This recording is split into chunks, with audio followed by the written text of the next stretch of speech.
आज की वीडियो हम लोग कल की तरह जिस तरह से 8:30 बजे कल की क्लास थी सोशल साइंस की जो पहला लेसन है क्लास 10th की सोशल साइंस की पहला लेसन है उसका हम लोग वो विकल्पी क्वेश्चन कर चुके हैं।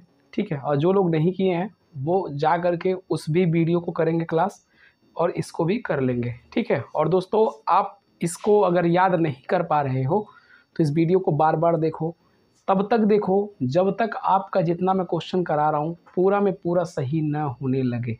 पहली बार करोगे तो हो सकता है 10 या 15 क्वेश्चन आप सही करोगे, दूसरी बार करोगे तो हो सकता है 2-4 क्वेश्चन बढ़ेगा, तीसरी बार करोगे और बढ़ेगा, चौथी बार करोगे और करेगा, और लास्ट में जब सारा क्वेश्चन आपका सही होने लगे तब जाके दूसरे वीडियो को आप जाइएगा। समझ में आ गया? तो आप सभी लोग एक ही वीडियो को कई बार देख करके जो है अपने आप बुक नहीं पढ़ पा रहे हो तो इस तरह से वीडियो के माध्यम से आप सुन सकते हो और पढ़ सकते हो और याद कर सकते हो। ठीक है, तो आज सामाजिक विज्ञान का जो दूसरा लेसन है भारत में राष्ट्रवाद, इसके बहुविकल्पी क्वेश्चन को हम लोग स्टार्ट करने जा रहे हैं। ठीक है, और आप लोग को यहाँ डेली 8:30 बजे बहुविकल्पी क्वेश्चन जो 20 क्वेश्चन पूछता है बोर्ड में उसके बारे में आपको यहाँ पे क्वेश्चन समझाया जाता है। ठीक है, तो आप डेली यहाँ से पढ़ सकते हो। ठीक है, इसके बाद ही 9 बजे से क्लास आपका साइंस चलेगा और 9 से 10 साइंस चलेगा और 10 से 11 आपका मैथ चलने वाला है। ठीक है, तो आप सब लोग 9 बजे भी तुरंत जा करके साइंस के लिए जुड़ेंगे और 10 बजे से लगा के 11 बजे तक आप लोग मैथ के लिए जुड़ जाएंगे। ठीक है, तो चलिए हम लोग स्टार्ट करते हैं आज के क्वेश्चंस को। तो दोस्तों देख सकते हैं यहाँ पे पहला क्वेश्चन आ गया है, फटाफट सब लोग इसका आंसर करेंगे इसके लाइव चैट में जा करके। ठीक है, कुछ बच्चे ऐसे जो कमेंट में जा करके एसएमएस कर रहे हैं तो कमेंट में ना जा करके लाइव चैट में इसका आंसर आप लोग जवाब देंगे। तो पहला क्वेश्चन है प्रथम विश्व युद्ध प्रारंभ हुआ था, तो प्रथम विश्व युद्ध कब प्रारंभ हुआ था? फटाफट आप लोग आंसर को देख करके उसका आंसर करेंगे जल्दी से। प्रथम विश्व युद्ध कब प्रारंभ हुआ था? प्रथम विश्व युद्ध कब प्रारंभ हुआ था? प्रथम विश्व युद्ध कब प्रारंभ हुआ था? तो इसका राइट आंसर होगा option C is right answer. 1914 में प्रथम विश्व युद्ध प्रारंभ हुआ था और 1915 में, ठीक है, 1914 में आपका प्रथम विश्व युद्ध हुआ था और 1915 में महात्मा गांधी भारत आए थे। ठीक है, तो याद रखिएगा 1914 में प्रथम विश्व युद्ध हुआ था। ठीक, अगले क्वेश्चन पे चलेंगे। दूसरा क्वेश्चन ध्यान देंगे, कह रहा है महात्मा गांधी दक्षिण अफ्रीका से भारत कब लौटे थे? तो 2020 और 11 में पूछा था क्वेश्चन, महात्मा गांधी दक्षिणी अफ्रीका से भारत कब लौटे थे? तो महात्मा गांधी दक्षिणी अफ्रीका से भारत कब लौटे थे? फटाफट इसका जवाब सब लोग करेंगे, जल्दी से जवाब करेंगे। महात्मा गांधी दक्षिणी अफ्रीका से भारत कब लौटे थे? महात्मा गांधी दक्षिणी अफ्रीका से भारत कब लौटे थे? तो चलिए हम आंसर बताते हैं। Option A is right answer. 1915 में महात्मा गांधी भारत लौटे थे। अभी मैं जस्ट पहले ही जो क्वेश्चन था उसी टाइम पे मैं इसको बताया आप सबको कि 1915 में महात्मा गांधी भारत आए थे दक्षिणी अफ्रीका से। ठीक है, अगले क्वेश्चन की तरफ चलते हैं। अगला क्वेश्चन ध्यान देंगे, भारत में राष्ट्रपिता कहकर किसे संबोधित किया गया? भारत में राष्ट्रपिता कहकर किसे संबोधित किया गया? भारत में राष्ट्रपिता कहकर किसे संबोधित किया गया? फटाफट ऑप्शन बताएंगे सब लोग कौन सा सही है।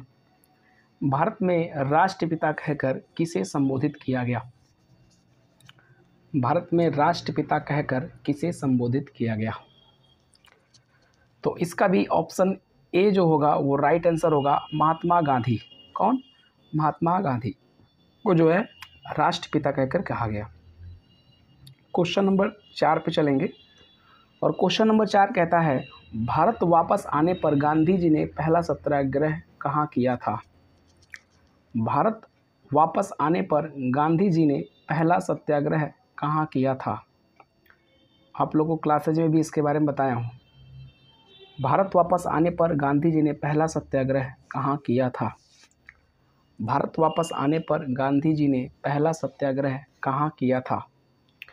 2020 में क्वेश्चन पूछा था बाबू, भारत वापस आने पर गांधी जी ने पहला सत्याग्रह कहाँ किया था? तो इसका भी आंसर ए सही होगा, चंपारण में। कहाँ? चंपारण में। फिर जाते हैं कहाँ पे? चंपारण के बाद खेड़ा में, खेड़ा के बाद अहमदाबाद में। ठीक है, याद रखिएगा, सबसे पहले चंपारण में जाते हैं, ठीक, चंपारण के बाद जाते हैं खेड़ा में और खेड़ा के बाद जाते हैं अहमदाबाद। ये 1917 है सॉरी 1917 है और ये दोनों 1918 की बात है। तो दिमाग में रखिएगा कि 1917 में चंपारण होता है और अहमदाबाद 1918 में खेड़ा भी जाते हैं और 1918 में अहमदाबाद भी जाते हैं। खेड़ा और अहमदाबाद दोनों 1918 में, चंपारण 1917 में, और 1919 में जलियांवाला बाग होगा। ठीक है, जलियांवाला बाग हत्याकांड होगा। ठीक, क्लियर सबका। अगले क्वेश्चन की तरफ चलें। तो अगला क्वेश्चन कहता है चंपारण सत्याग्रह में महत्वपूर्ण भूमिका किसने निभाई थी? चंपारण सत्याग्रह में महत्वपूर्ण भूमिका किसने निभाई थी? चंपारण सत्याग्रह में महत्वपूर्ण भूमिका किसने निभाई थी?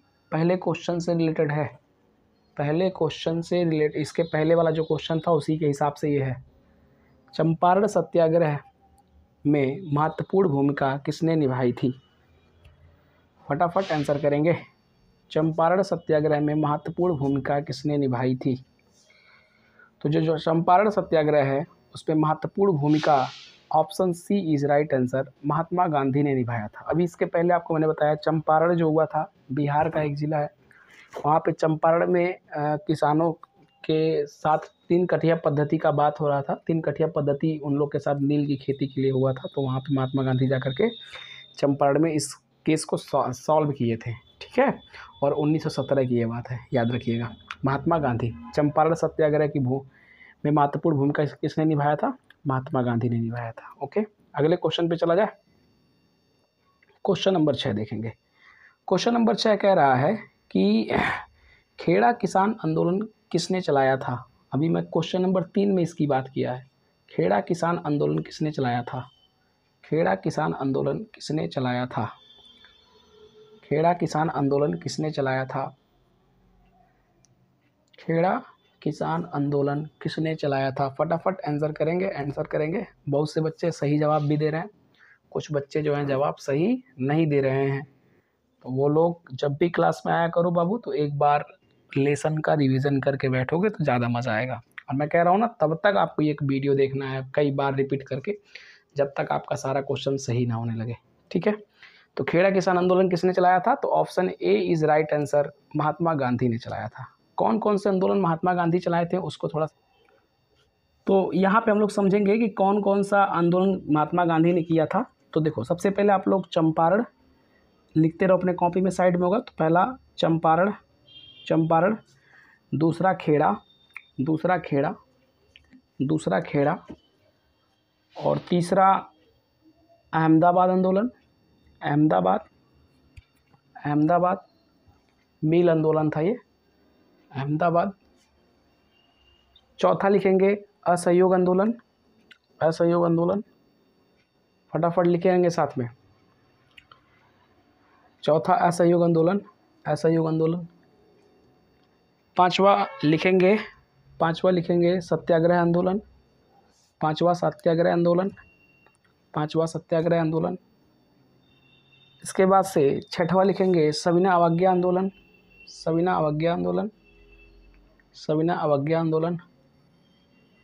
और लास्ट में लिखेंगे भारत छोड़ो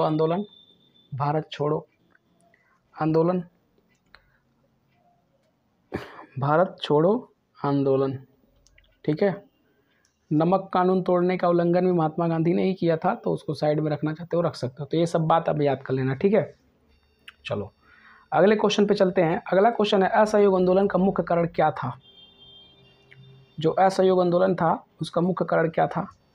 तो देखो, यहाँ पे खिलाफत दिया है, प्रथम विश्व युद्ध दिया है, चौरा चौरी की घटना दिया है, रॉलेट एक्ट दिया है। तो जल्दी से इसका जवाब करेंगे, असहयोग आंदोलन का मुख्य कारण क्या था? असहयोग आंदोलन का मुख्य कारण Rowlatt act, option A is right answer. Rowlatt act एक ऐसा एक्ट था जिसमें किसी भी व्यक्ति को बिना वकील, बिना दलील, बिना कुछ पूछताछ के उसको कैद कर लिया जाता था। ठीक है, तो इसका विरोध करने के लिए असहयोग आंदोलन आया था। बात समझ में आ गया? आगे चलेंगे हम लोग। जलियांवाला बाग हत्याकांड कब हुआ? जलियांवाला बाग हत्याकांड किस वर्ष में हुआ था? जलियांवाला बाग हत्याकांड किस वर्ष में हुआ था? फटाफट इसका जवाब करेंगे। जलियांवाला बाग हत्याकांड कब हुआ था? जलियांवाला बाग हत्याकांड कब हुआ था? जलियांवाला बाग हत्याकांड कब हुआ था? तो जलियांवाला बाग हत्याकांड 1919 में, option B is right answer, 1919। ठीक है, 1919 option B is right answer. Clear, आगे चला जाए। चलो अगले वाले क्वेश्चन पे आते हैं। नाइटहुड की उपाधि किसने वापस कर दी थी? तो नाइटहुड हुड की उपाधि किसने वापस कर दी थी? नाइटहुड की उपाधि किसने वापस की थी? नाइटहुड की उपाधि किसने वापस की थी? तो नाइटहुड की उपाधि जो है रविन्द्रनाथ टैगोर ने किया था। किसने किया था? Option C is right answer, Rabindranath Tagore ने इसको उतारा था नाइटहुड की उपाधि। नाइटहुड की जो उपाधि थी उनको ब्रिटिश के द्वारा मिला था। ठीक है, और जब जलियांवाला बाग हत्याकांड हुआ था 1919 में अमृतसर में, तो ये बहुत ही भयावह मतलब हत्याकांड हुआ था। इसमें हजारों लोग मारे गए थे, जिस कारण ये रविन्द्रनाथ टैगोर गुस्सा हो गया और कहें तुम्हारी उपाधि जो तुम लोग दिए हो मुझे नाइटहुड की उपाधि, ये तुम्हारी उपाधि वगैरह नहीं चाहिए, और उसने वापस कर दिया उस उपाधि को। ठीक है, आगे चलते हैं। क्वेश्चन अगला है, कह रहा है भारत में खिलाफत आंदोलन कब और किस देश के शासक के समर्थन में शुरू हुआ? भारत में खिलाफत आंदोलन कब और किस देश के शासक के समर्थन में शुरू हुआ? भारत में खिलाफत आंदोलन कब और किस देश के शासक के समर्थन में शुरू हुआ? भारत में खिलाफत आंदोलन कब और किस देश के शासक के समर्थन में शुरू हुआ? भारत में खिलाफत आंदोलन कब और किस देश के शासक के समर्थन में शुरू हुआ? तो आप लोग इसका जवाब जो आएगा option A is right answer. वर्ष 1920 में खिलाफत आंदोलन शुरू होता है, और ये तुर्की का जो वो था खलीफा था, उसी के शासक के समर्थन में शुरू हुआ था। जो तुर्की का खलीफा था, वहाँ का जो शासक था, जिसका नाम ऑटोमन था। ठीक है, ऑटोमन साम्राज्य जो था, वहाँ पर उसके ऊपर ब्रिटिश के द्वारा और भी अलग अलग राज्यों के द्वारा दबाव डाला जा रहा था, और उसके साथ जो है संधि की जा रही थी। किसके साथ? तुर्की का जो राजा था, ऑटोमन साम्राज्य का राजा जो था, तो उसके साथ जो है कि उसके साथ अत्याचार हो रहा था। तो हमारे भारत में भी बहुत से मुसलमान लोग थे, तो वो मुसलमान लोग अपने उस शासक के समर्थक में भारत में एक आंदोलन शुरू किया, खिलाफत आंदोलन। ठीक है, कौन सा आंदोलन? खिलाफत आंदोलन। और खिलाफत आंदोलन के साथ ही शुरू हुआ था असहयोग आंदोलन। यही कारण है कि असहयोग आंदोलन में मुस्लिम और हिंदू दोनों का जो है वर्चस्व काफ़ी ज़्यादा था, दोनों की संख्या ज़्यादा थी। लेकिन यही इसके बाद जो है सविनय अवज्ञा आंदोलन आएगा, और भी छोटे छोटे आंदोलन जो आएंगे, उसमें जो है लोगों की संख्या कम हो जाती है, मुस्लिम अलग लड़ने लगता है, हिंदू अलग लड़ने लगता है। लेकिन एक जो असहयोग आंदोलन है उसमें हिंदू मुस्लिम दोनों बराबरी की मुकाबला होती है, क्योंकि उनके साथ खिलाफत आंदोलन भी था, तो इसलिए जो है उन लोग की संख्या ज़्यादा थी। तो ऑप्शन ए इसका राइट आंसर होगा, 1920 तुर्की। आगे चलते हैं, क्वेश्चन 11 पे चलेंगे। कांग्रेस द्वारा असहयोग आंदोलन कब अपनाया गया था? जो कांग्रेस पार्टी थी उसके द्वारा असहयोग आंदोलन कब अपनाया गया था? कांग्रेस द्वारा असहयोग आंदोलन कब अपनाया गया था? कांग्रेस द्वारा असहयोग आंदोलन कब अपनाया गया था? कांग्रेस द्वारा असहयोग आंदोलन कब अपनाया गया था? तो कांग्रेस द्वारा असहयोग आंदोलन नागपुर में दिसंबर 1920 में। कब? दिसंबर 1920 में नागपुर में। कहाँ पे? ऑप्शन बी इसका राइट आंसर होगा। आप सभी को पता है असहयोग आंदोलन 1920 में, तो ये दो ऑप्शन तो वैसे ही कट गए, इन दोनों ऑप्शन का कोई मतलब नहीं है। अब ये जो दो ऑप्शन है, ठीक है, ये जो ऑप्शन सी और डी ये कट गए, बचे दो ऑप्शन 1920 1900। तो इसमें याद रखिएगा कि जो नागपुर है वहाँ असहयोग आंदोलन का जो है अपनाया गया सबसे पहले। ठीक है, आगे चला जाए। चलो अगला क्वेश्चन है, दिसंबर 1920 में कांग्रेस का अधिवेशन कहाँ हुआ? देखो क्वेश्चन उसी को फिर घुमा रहा है ठीक है, दिसंबर 1920 में कांग्रेस का अधिवेशन कहाँ हुआ? दिसंबर 1920 में कांग्रेस का अधिवेशन कहाँ हुआ? तो आप सभी लोग पिछले क्वेश्चन के हिसाब से अगर सोचेंगे तो option D is right answer, Nagpur में। कहाँ होगा? नागपुर में 1920 में कांग्रेस का अधिवेशन हुआ था। ठीक है। अगला क्वेश्चन देखेंगे, असहयोग आंदोलन का नेतृत्व किसने किया? असहयोग आंदोलन का नेतृत्व किसने किया, इसका जवाब सबको पता होना चाहिए। असहयोग आंदोलन का नेतृत्व किसने किया, अभी मैं बताया हूँ अभी जस्ट कि कौन कौन सा आंदोलन किसने किया था। ठीक है, तो इसका option D is right answer, Mahatma Gandhi ने, क्योंकि अभी बताया मैंने असहयोग आंदोलन, सविनय अवज्ञा आंदोलन, भारत छोड़ो आंदोलन, ये सारे जितने बड़े बड़े आंदोलन है सब महात्मा गांधी ने किया था। सत्याग्रह आंदोलन सब महात्मा गांधी ने। ठीक है, दिमाग में रखिएगा, असहयोग आंदोलन का नेतृत्व किसने किया, यहाँ पे महात्मा गांधी ने किया। Option D is right answer. अगले क्वेश्चन पे चलें, असहयोग आंदोलन के दौरान अवध में किसानों का नेतृत्व किसने किया? जब असहयोग आंदोलन चल रहा था उस समय अवध में किसानों का नेतृत्व किसने किया? किसानों का नेतृत्व किसने किया के दौरान किसानों का नेतृत्व किसने, असहयोग आंदोलन के दौरान किसानों का नेतृत्व किसने किया? फटाक से इसका जवाब करेंगे, असहयोग आंदोलन के दौरान किसानों का नेतृत्व किसने किया? असहयोग आंदोलन के दौरान किसानों का नेतृत्व किसने किया? किसने किया? किसानों का नेतृत्व किसने किया? तो option B is right answer, Baba Ramchandra. किसने किया? बाबा रामचंद्र। अवध कहाँ है? बिहार के पास अवध है। ठीक है, बिहार में, यूपी बिहार के हिस्से में अवध पाया जाता है। ठीक है, तो वहाँ पर किसानों का नेतृत्व कौन कर रहा था, वहाँ का मॉनिटर कौन था, कप्तान कौन था? तो वो बाबा रामदास चंद थे, बाबा रामचंद थे। ठीक है, दिमाग में रखें, option B is right answer. अगले क्वेश्चन पे चलेंगे, क्वेश्चन नंबर 15, चौरी चौरा कांड किस वर्ष घटित हुई? याद रखेंगे, बहुत ही इंपॉर्टेंट है ये। चौरा चौरी कांड कब हुई? जब असहयोग आंदोलन वापस लिया जा रहा था तब जाकर के चौरा चौरी कांड उसी दौरान हुआ था। ठीक है, तब जाके असहयोग आंदोलन वापस लिया गया था। तो असहयोग आंदोलन वापस कब लिया गया था, तो आपको पता होना चाहिए, जब चौरा चौरी कांड वगैरह होता है उसी समय जो असहयोग आंदोलन को वापस लिया गया था। Option C is right answer, 1922 में।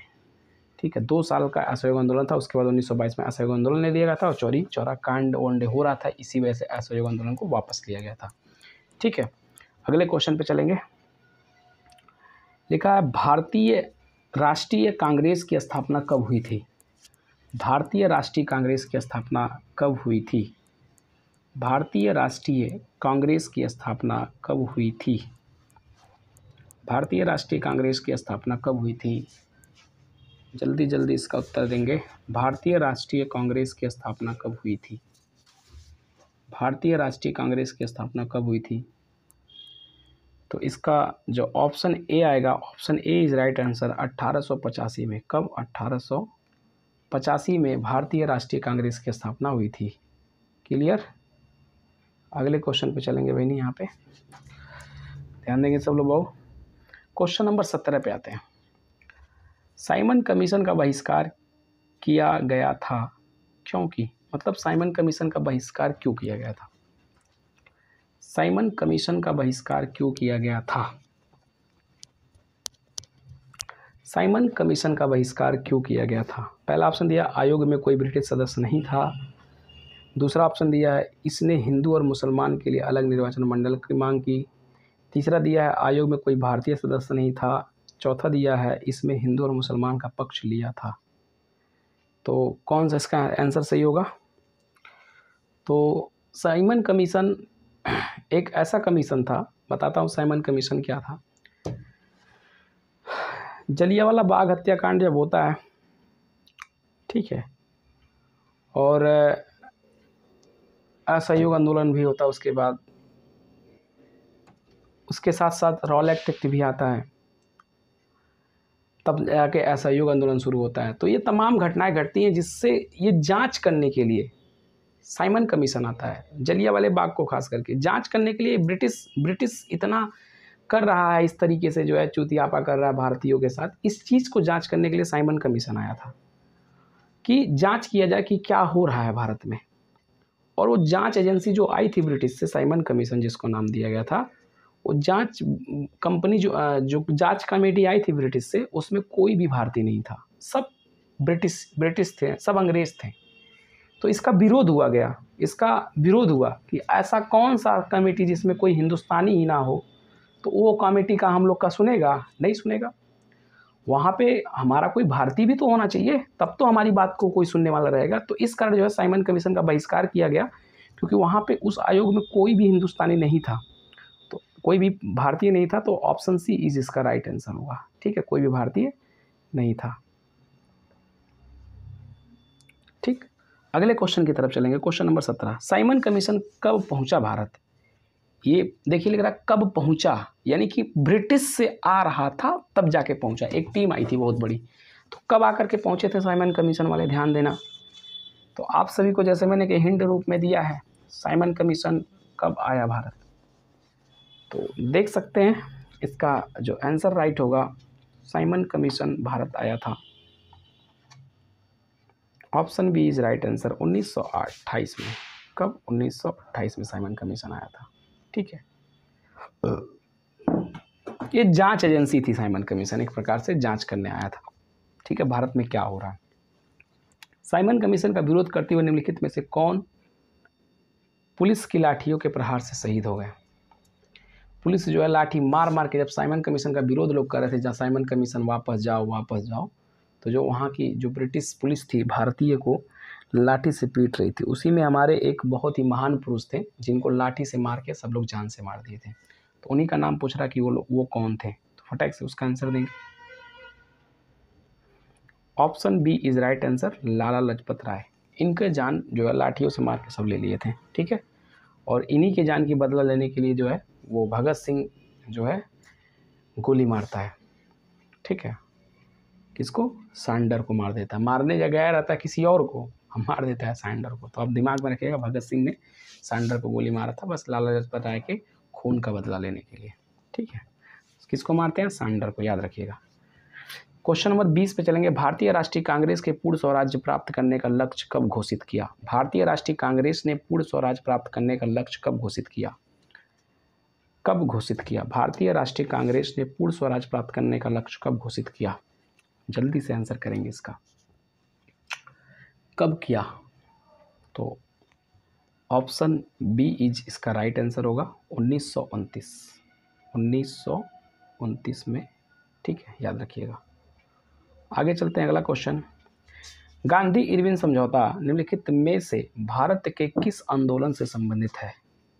जो गांधी और इरविन यहाँ का वायसराय था, आपस में इन सभी का गांधी जी का और जो है इरविन का क्या हुआ था? समझौता हुआ था, ठीक है, समझौता हुआ था। और किस चीज़ को लेकर के समझौता चल रहा था? भारत छोड़ो आंदोलन, सविनय अवज्ञा आंदोलन, असहयोग आंदोलन, रॉलेट एक्ट। जल्दी से बताओ सब लोग, फटाफट फटाफट फटाफट। तो गांधी इरविन समझौता, option B is right answer, सविनय अवज्ञा आंदोलन, गांधी इरविन समझौता, ठीक है। आगे चलते हैं, अगला क्वेश्चन है, सविनय अवज्ञा आंदोलन 1930 का मुख्य कारण क्या था?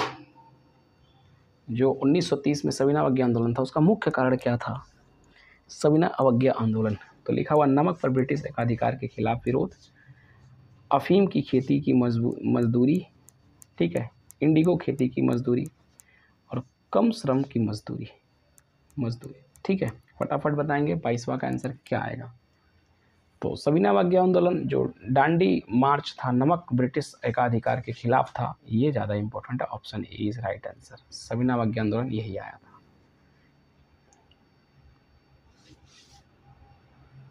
ठीक है। ये ब्रिटिश जो थे नमक पे लेते थे टैक्स वगैरह, तो आराम से हाथ जोड़कर अवज्ञा कर रहे थे कि हम लोग नमक के कानून को तोड़ेंगे और कुछ नहीं, ठीक है। आगे, सविनय अवज्ञा आंदोलन कब चलाया गया? आप लोग पिछले क्वेश्चन के हिसाब से समझ सकते हैं, सविनय अवज्ञा आंदोलन कब चलाया गया? सविनय अवज्ञा आंदोलन 1930 में चलाया गया, option D is right answer, अभी इसके पहले वाले क्वेश्चन पे था, ठीक है। आगे चलते हैं। तो सविनय अवज्ञा आंदोलन क्यों चलाया गया? नमक कानून को तोड़ने के लिए। कब चलाया गया? 1930 में, याद रखिएगा। आगे चलते हैं हम लोग। गांधी जी ने नमक कानून का उल्लंघन कहाँ किया? गांधी जी ने सत्याग्रह कहाँ प्रारंभ किया? दोनों का क्वेश्चन का आंसर सेम है, सत्याग्रह कहाँ शुरू हुआ और नमक का उल्लंघन कहाँ हुआ। तो आप लोग फटाफट इसका जवाब करेंगे 24 वाले का। तो इसका बी इसका राइट आंसर होगा, डांडी में। कहाँ? डांडी में जो है नमक कानून चला, नमक सत्याग्रह या फिर जो नमक कानून का उल्लंघन, कहाँ पे? डांडी में, ठीक है। आगे चलते हैं। गांधी जी ने दांडी यात्रा की थी, गांधी जी ने दांडी यात्रा की थी, ठीक है। किस दांडी यात्रा किस चीज़ के लिए की थी? रॉलेट एक्ट के विरोध में, क्रिप्स प्रस्ताव के विरोध में, उत्तरदायी शासन की स्थापना के लिए, या फिर नमक कानून तोड़ने के लिए? अभी पिछले क्वेश्चन के हिसाब से देखेंगे तो इसका option number D is right answer, नमक कानून तोड़ने के लिए, ठीक है। अगले क्वेश्चन पे चलेंगे। किस भारतीय जन आंदोलन की शुरुआत महात्मा गांधी की प्रसिद्ध दांडी मार्च से हुई? किस भारतीय जन आंदोलन की शुरुआत महात्मा गांधी की प्रसिद्ध दांडी मार्च से हुई?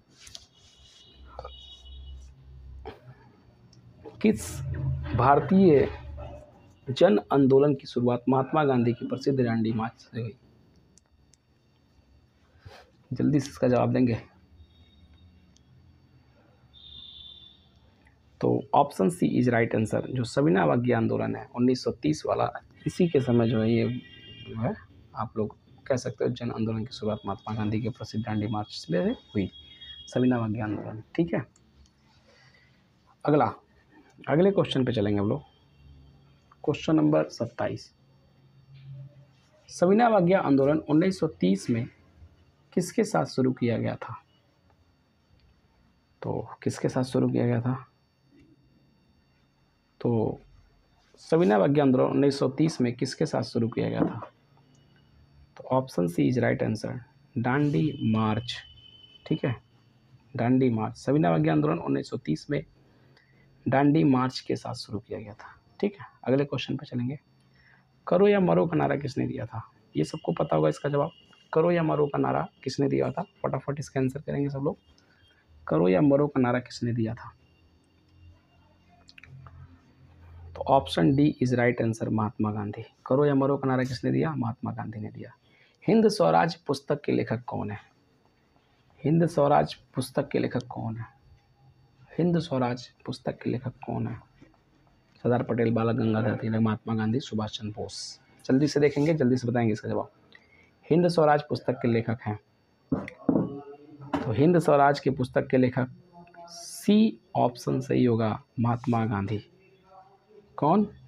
महात्मा गांधी। हिंद स्वराज पुस्तक के लेखक महात्मा गांधी।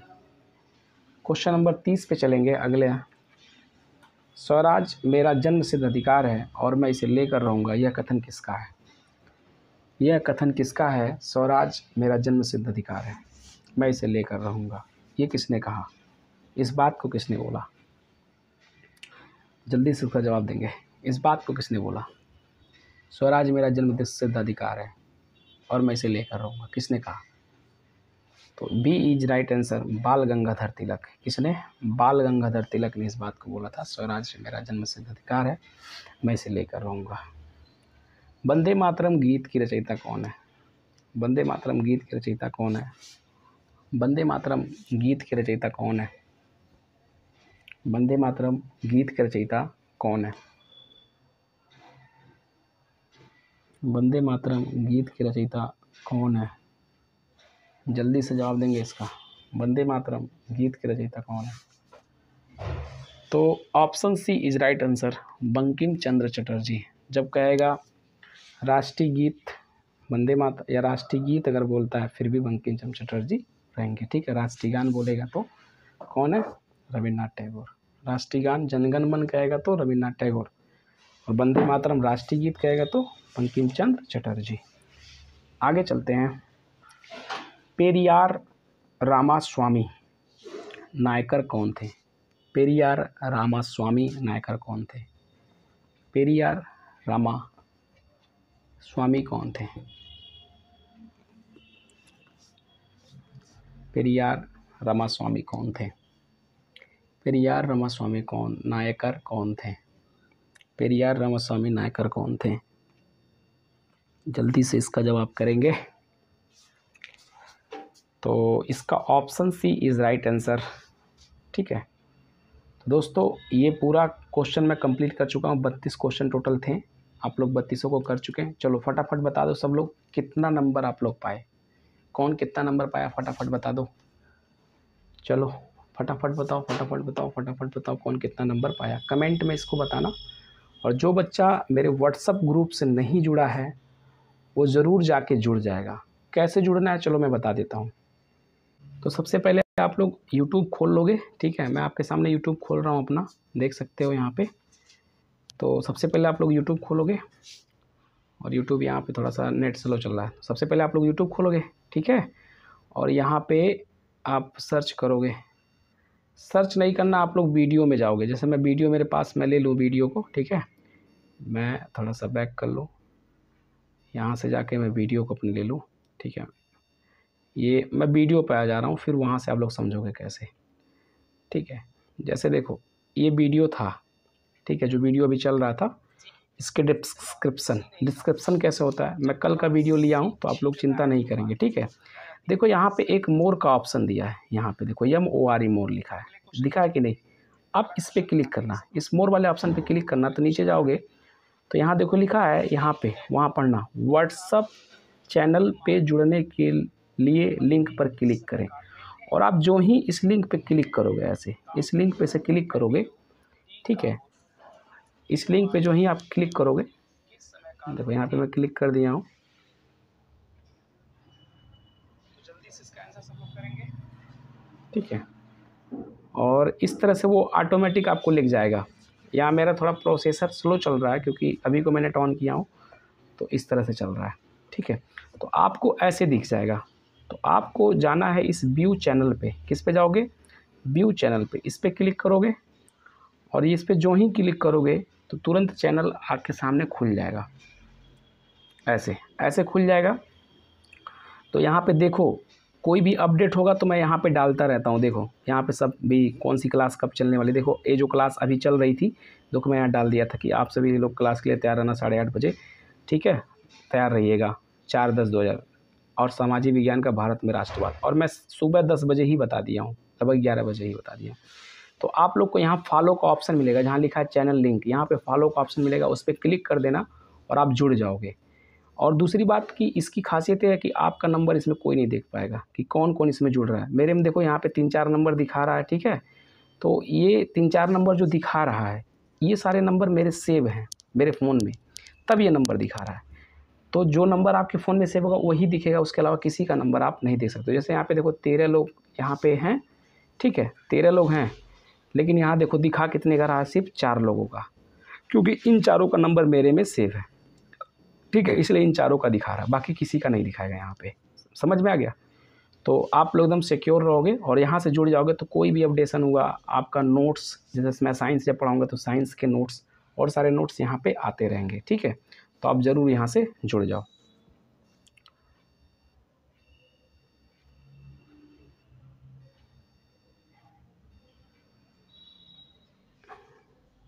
तो दोस्तों आई होप आपको समझ में आ गया होगा सारी बात, ठीक है। मैं यहाँ पे समझा दिया हूँ। तो आप लोग डेली मेरे क्लास से जुड़ करके आप अपनी क्लासेस को कर सकते हो। अभी 10 मिनट के अंदर आपका साइंस का क्लास शुरू हो जाएगा और आप लोग 10 मिनट में साइंस की क्लास को करेंगे, ठीक है। तो मिलते हैं साइंस वाले क्लास में, तब तक के लिए जय हिंद, वंदे मातरम।